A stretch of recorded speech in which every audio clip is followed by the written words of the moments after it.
చీకటితో వెలుగే చెప్పెను నేనున్నానని, ఓటమితో గెలుపే చెప్పెను నేనున్నానని. నేనున్నానని నీకేం కాదని, నిన్నటి రాతని మార్చేస్తానని.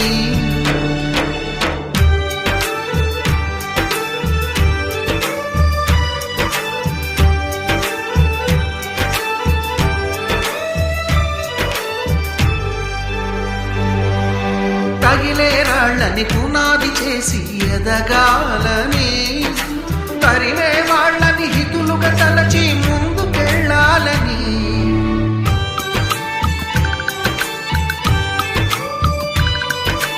కన్నుల నీటిని కలల సాగుకై వాడుకోవాలని.